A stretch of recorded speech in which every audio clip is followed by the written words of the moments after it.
I'm Ko. I'm an open research account specialist based in Tokyo, Japan. And today I'm going to talk about our author workflow for using your open access agreement for your manuscript accepted for publication in our open select journals. Open select is a term we use for hybrid journals, meaning that they can publish your article as open access or non-open access, depending on your choice when your manuscript is accepted for publication. To make it clear, articles submitted to a full OA journals will have a different workflow, and this talk does not cover it, but I specifically focus on the workflow for hybrid journals. And I've got 16 slides today, but believe me, it is very simple and straightforward. And I will take questions at the end. So this little graphic gives you a high-level overview of what the author journey is. The author will begin their journey by submitting their article to an open select journal. The article will then go through to our production colleagues in peer review. Once it is accepted for publication, this is when the author is asked to complete the author publishing agreement. And that's exactly what we are going through today. When you sign your author publishing agreement, you can select to use your open access agreement to cover the article publishing charge. Then your institution will approve your request on our system called Research Dashboard. And then your article will be published as open access. Okay, so let me talk more about the workflow. So once an article has been accepted for publication, the author receives this email to let them know we've got an open access agreement. Some authors might not realize we've now got this agreement in place, so this just gives them a little bit of information to say that we have. After that, the author will get this email asking them to complete the author publishing agreement. What they need to do now is to just click the Start Agreement Process button here.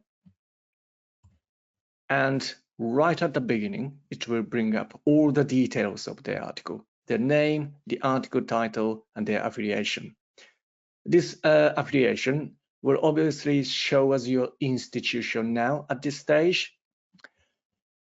If the author notices anything that's not correct, they are able to request changes by clicking here and using the message function.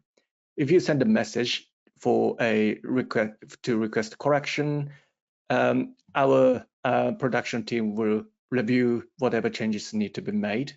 So if something isn't quite right, the author can go, oh, hang on a minute, and we can make those changes for the author. They then have the chance to say if they received any funding for the article. If they select yes, that will prompt you to add in the funder and the grant number. If they didn't receive any funding, it will be a no, and then just click next to move on to the next page. Now, this is probably one of the most important screens for the author. So at this stage, they can request to use the agreement. Here, we are highlighting the institution we have them affiliated to. So you should be able to see your institution name here. If the name of this institution is not correct, they can once again submit to request changes. There is also a help icon opening further text to make it clear to the author what choice they are making. As an author, if you'd like to understand more about the open access agreements in place with Taylor and Francis and your affiliated institution, we have a link to our author service page. So by clicking here, you can see, find out the agreement details. So once they've completed that screen, the rest of it is fairly standard for the author. So they have to confirm who owns the copyright. you'll notice lots of these little question marks here, and that's just where a little bit more information the author can find.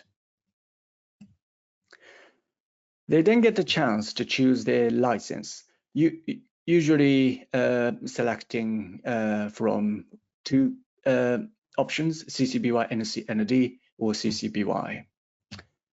Again, a little pop-up box to give them more information to what the different licenses mean. After that, it is a page to confirm if they need to declare any conflict of interest. If they press yes, a pop-up box will appear for them to enter the information in. And the next, if there's any permission they need to make us aware of, and again, if they press yes, a pop-up box will appear for them to provide that information.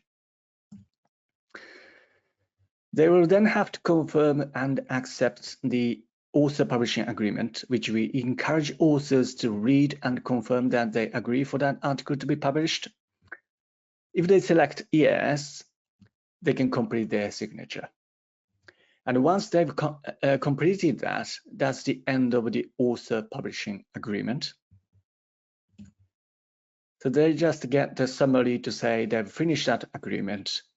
And upon the completion of the author publishing agreement, the author receives this email to let them know that the institution will review your request. And that's all the author needs to do at this point in time. The author receives a notification once the institution has made a decision. And after the institution approves the request to use the open access agreement for publishing the article open access, the author will get this confirmation email with the good news to say that the institution has supported their article for open access. The author doesn't have to do anything at this stage, and our production colleagues will publish your article open access, and that's the end of the journey. And that brings me to the end of what I wanted to show you today. The author workflow is very simple and straightforward, and what you need to do is just to follow the guidance and also to make sure to choose the open access publishing option so that your institution can support you if they so wish. Our email address is on screen at the minute, so if there's any specific questions,